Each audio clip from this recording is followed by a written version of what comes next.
अस्सलामुअलैकुम dear students. आज हमारा चैप्टर नंबर 18 का लेक्चर नंबर 3 है। इसमें हम डिस्कस करेंगे कि व्हाट इज़ रेक्टिफिकेशन। इससे पहले हम पढ़ चुके कि अगर हम एक सिंगल क्रिस्टल ऑफ सिलिकॉन या जर्मेनियम इस तरह से डेवलप कर लें कि उसका एक सिरा पी टाइप हो तो दूसरा सिरा एन टाइप, जो उन दोनों के दरमियान कॉमन प्लेन होता है, that is known as P N junction. तो इससे पहले वाले लेक्चर में हमने ये पढ़ा कि जब जंक्शन फॉरवर्ड बाइस होता है तो इसका डिप्लीशन रीजन कम हो जाता है, इसका जंक्शन पोटेंशियल बैरियर ज़ीरो हो जाता है और इसकी रेजिस्टेंस रिड्यूस हो के चंद ओहम्स तक रह जाती है और ये एक ओहमिक डिवाइस बन जाता है, बशर्त ये कि अप्लाई की गई वोल्टेज का लेवल जंक्शन पोटेंशियल बैरियर से ज़्यादा हो। और इसके बरअक्स अगर हम पी टाइप को बैटरी के नेगेटिव, एन टाइप को बैटरी के पॉजिटिव टर्मिनल से जोड़ दें तो फिर ये जंक्शन रिवर्स बाइस कहलाता है। पी एन जंक्शन के रिवर्स बाइस होने पर फिर वही तीन चीज़ें रूनुमा होती हैं। इसका जंक्शन पोटेंशियल बैरियर बढ़ जाता है, डिप्लीशन रीजन बढ़ जाता है और इस जंक्शन की रेजिस्टेंस बढ़कर सेवरल हंड्रेड मेगा ओहम्स हो जाती है और प्रैक्टिकली उसमें से कोई करंट फ्लो नहीं करता। लेकिन सिलिकॉन के क्रिस्टल में इम्प्योरिटी एटम्स की मौजूदगी की वजह से उसमें थोड़ा सा रिवर्स करंट फ्लो करता है, which is known as leakage current. तो रेक्टिफिकेशन एक ऐसा प्रोसेस है जिसमें हम अल्टरनेटिंग वोल्टेज या करंट को डायरेक्ट वोल्टेज या करंट में तब्दील करते हैं। हम इससे पहले पढ़ चुके थे कि अल्टरनेटिंग वोल्टेज वो होती है जो एक सेकंड में कई दफ़ा अपनी डायरेक्शन और मैग्नीट्यूड को चेंज करती है, जबकि डायरेक्ट वोल्टेज और करंट की डायरेक्शन और मैग्नीट्यूड हमेशा कांस्टेंट रहते हैं। बहुत सारे डिवाइसेस ऐसे हैं कि जो डायरेक्ट करंट पर चलते हैं, तो इसलिए हमें अल्टरनेटिंग वोल्टेज सोर्स को डायरेक्ट वोल्टेज सोर्स में तब्दील करने की ज़रूरत पड़ती है। मसलन हमारे फ़ोन का जो चार्जर है, जब हम उसको प्लग इन करते हैं तो उसके अंदर एक स्टेप डाउन ट्रांसफार्मर 220 वोल्ट को 3 या 3.5 या 5 वोल्ट में तब्दील करता है और फिर इसके अंदर लगा हुआ एक रेक्टिफायर सर्किट उस 3 वोल्ट या 5 वोल्ट एसी को डीसी में कन्वर्ट करता है ताकि हमारे फ़ोन की बैटरी चार्ज हो सके। ना सिर्फ ये कि फ़ोन की बैटरी, बल्कि किसी भी बैटरी को चार्ज करने के लिए और किसी डीसी डिवाइस को ऑपरेट करने के लिए। अब हम इसको देखते हैं कि what is rectification. The process of converting alternating voltage or current into direct voltage or current is called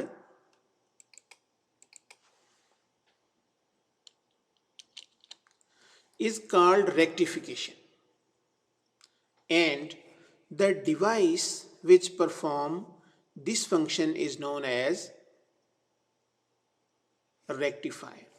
आप ये देख सकते हैं कि यहाँ पर ये इनपुट अल्टरनेटिंग वोल्टेज सोर्स से ये उसका पॉजिटिव हाफ साइकिल और ये उसका नेगेटिव हाफ साइकिल। ये एक स्टेप डाउन ट्रांसफार्मर है। ये स्टेप डाउन ट्रांसफार्मर यानी higher level of alternating voltage को lower level of alternating voltage में तब्दील करता है। तो ये इसके आगे पी एन जंक्शन और ये पी एन जंक्शन का सिंबॉलिक डायग्राम है। इसके जो ये वाला हिस्सा है this is known as P type और ये वाला जो हिस्सा है this is known as N type. यानी एक P N junction which is named as diode converts alternating voltage into direct voltage.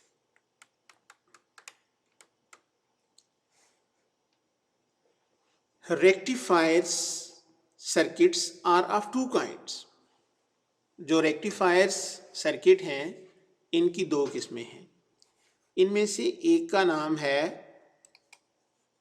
Half wave rectifier, ये हम इंशाल्लाह आज डिस्कस करेंगे, और दूसरे का नाम है फुल वेव रेक्टिफायर, इसको हम इससे अगले लेक्चर में डिस्कस करेंगे।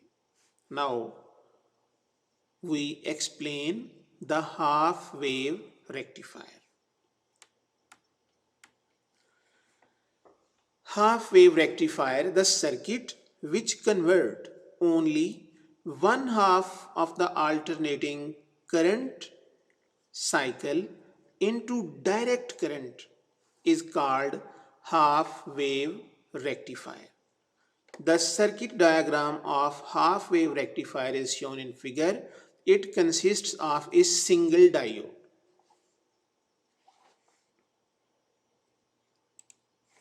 आप ये देख सकते हैं this is the diagram of circuit diagram of half wave rectifier. यहाँ पर ये एक अल्टरनेटिंग वोल्टेज सोर्स है। ये अल्टरनेटिंग वोल्टेज सोर्स जो वोल्टेज प्रोड्यूस कर रहा है इसका एक हाफ पॉजिटिव और एक हाफ नेगेटिव। ये समझ लें कि 0 से लेकर T/2 तक का जो टाइम होता है ये होता है पॉजिटिव हाफ साइकिल, और उसके बाद T/2 से लेकर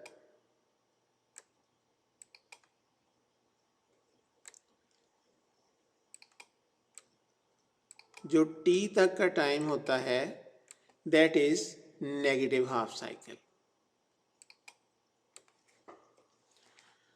अब अल्टरनेटिंग वोल्टेज सोर्स एक सेकंड में जितने साइकिल्स कंप्लीट करता है that is known as frequency of the alternating voltage और करंट।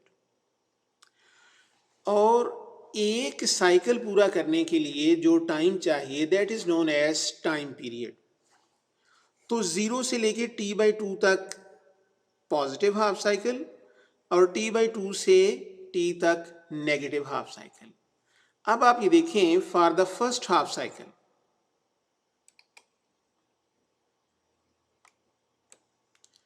ये होगा आपका फर्स्ट हाफ साइकिल। इस दौरान P type of the diode is positive and N type of the diode is negative. Now the diode is forward biased.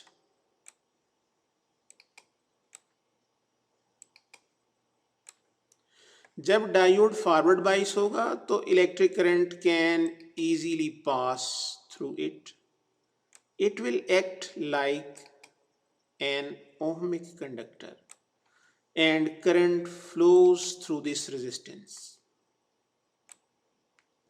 जब current resistance में से flow करेगा then voltage appear across the load resistance. ये सारा काम किसके लिए होगा? For the first half cycle जिसमें टाइम कितना है, 0 से हम एक साइकिल की बात कर रहे हैं। एक साइकिल के लिए ये वाला सिलसिला रूरमा होगा और उससे इस दौरान जो टाइम, ये वाला काम कितने टाइम में हो रहा होगा, इतने टाइम में। पॉजिटिव हाफ साइकिल का टाइम 0 से t/2। इस दौरान p type of the diode is positive with respect to its n type. अब जब positive half cycle diode forward bias होगा तो असल में क्या होगा कि इसका डिप्लीशन रीजन कम होगा, जंक्शन पोटेंशियल बैरियर कम होगा और रेजिस्टेंस रिड्यूस होके फ्यू ओहम्स रह जाएगी और इलेक्ट्रिक करंट इसमें आसानी से पास कर जाएगा। And for the next half cycle क्या होगा, for the next half cycle ये होगा कि इस हिस्से पर आ जाएगा नेगेटिव हाफ साइकिल।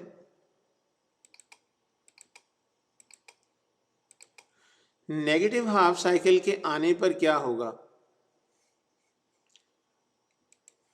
ये वाला सिलसिला अब यहां आ गया आपका negative half cycle. Now p type of the junction is at negative and n type of the junction is at positive। अब ये वाला काम इस टाइम में होगा from t/2 to t।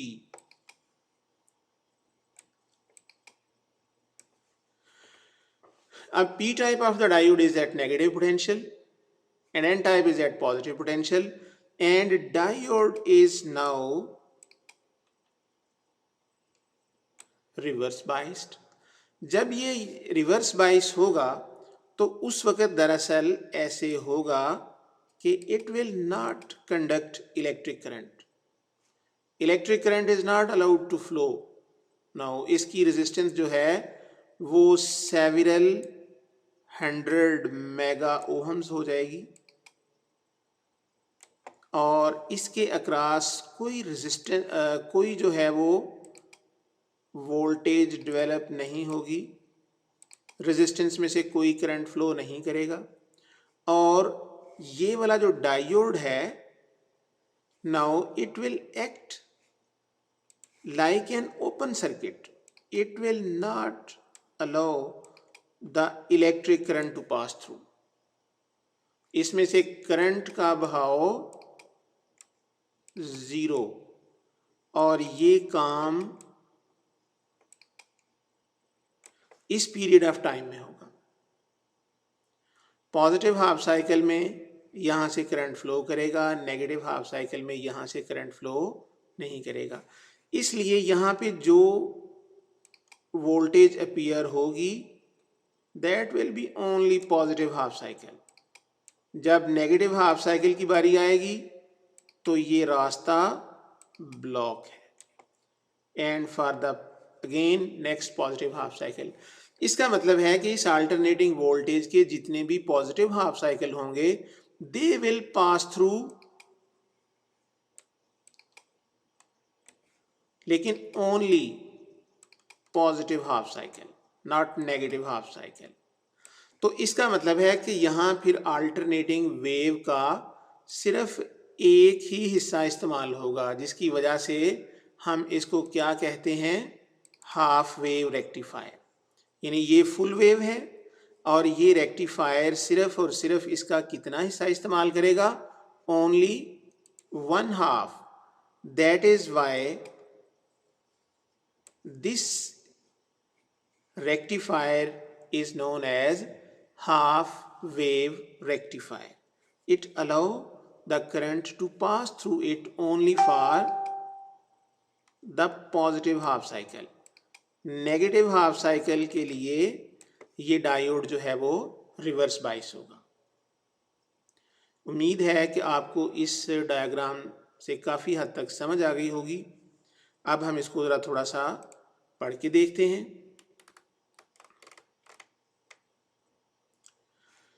The circuit which convert only one half of the alternating current cycle या voltage cycle into direct current या voltage cycle is called half wave rectifier.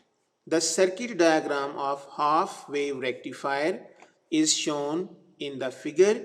It consists of a single, just like this, ये एक single diode पे मुश्तमिल है और बिल्कुल इसी तरह की डायग्राम हमने यहाँ देखी कि ये एक सिंगल डायोड पर मुश्तमिल है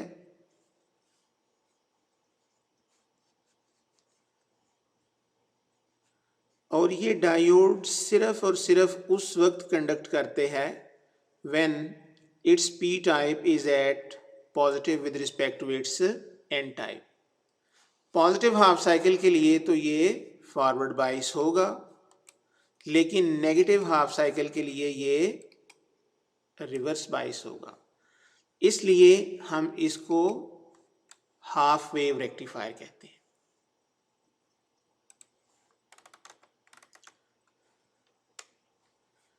Single diode alternating voltage source of time period t and load resistance R. During the positive half cycle 0 to t by 2, p type of the diode is positive with respect to its n type and the diode is forward biased. It will act as a conductor and current flows through it and the voltage appear across the load resistance. ये देखें कि positive half cycle के लिए ये p type जो है ये positive होगा, n टाइप जो है ये नेगेटिव होगा. Now the diode is forward बाइस. तो डायोड के फॉरवर्ड बाइस होने की वजह से इसमें से करंट जो है वो पास कर जाएगा और इस लोड रेजिस्टेंस के अक्रॉस जो है ये वोल्टेज अपीयर होगी.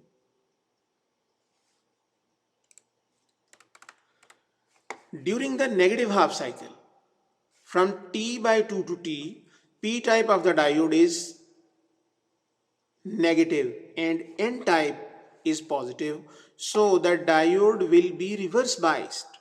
Its resistance will be infinite, यानी several hundred mega ohms का मतलब infinite ही है. So it will not act like a conductor. तो ये कंडक्टर की तरह एक्ट नहीं करेगा. So no current flows through it for the negative half cycle. यानी नेगेटिव हाफ साइकिल में डायोड का जो p टाइप है वो नेगेटिव होगा, जो n टाइप है वो पॉजिटिव होगा और ये डायोड होगा रिवर्स बाइस्ड हालत में. रिवर्स बाइस्ड हालत में इसकी रेजिस्टेंस इन्फिनिट हो जाती है और इसमें से कोई करंट फ्लो नहीं करता.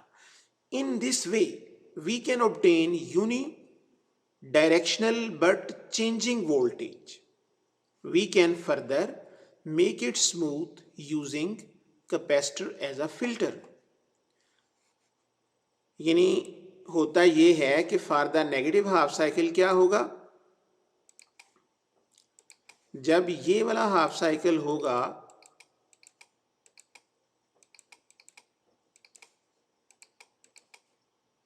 तो उस वक्त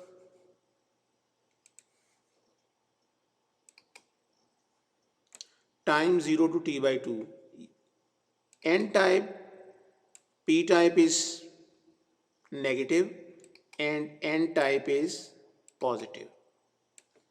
Diode is reverse biased.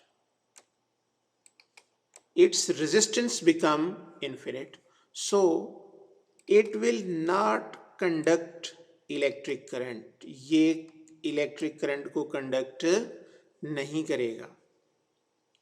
अब यहां पर जो वोल्टेज आएगी वो पॉजिटिव हाफ साइकिल्स होंगे like this. Only positive half cycle can pass through it. For the negative half cycle it would be blocked. और इस तरह से ये पैदा होने वाली वोल्टेज जो है this is unidirectional but changing. ये जीरो से मैक्सिमम, मैक्सिमम से जीरो, नेगेटिव हाफ साइकिल के लिए कट, नेक्स्ट हाफ साइकिल में जीरो से मैक्सिमम, मैक्सिमम से जीरो, और उसके बाद फिर नेगेटिव हाफ साइकिल के लिए कट, नेक्स्ट जीरो से मैक्सिमम, मैक्सिमम से जीरो। तो इस तरह की वोल्टेज को हम स्मूथ वोल्टेज लेवल में कन्वर्ट कर सकते हैं अगर हम यहाँ पर कैपेसिटर को बतौर फिल्टर लगा दें, लाइक दिस। यहाँ पर एक कैपेसिटर लगा दिया जाए और ये कैपेसिटर काम करेगा फिल्टर का, जिसकी वजह से ये वाली जो वोल्टेज है output voltage it becomes smooth. उम्मीद है बेटा कि आपको हाफ वेव रेक्टिफायर के वर्किंग मैकेनिज्म की समझ आ गई होगी। आप लोग इसको गौर से पढ़ने, सुनने और समझने की कोशिश करें। अस्सलाम वालेकुम, अल्लाह हाफिज़।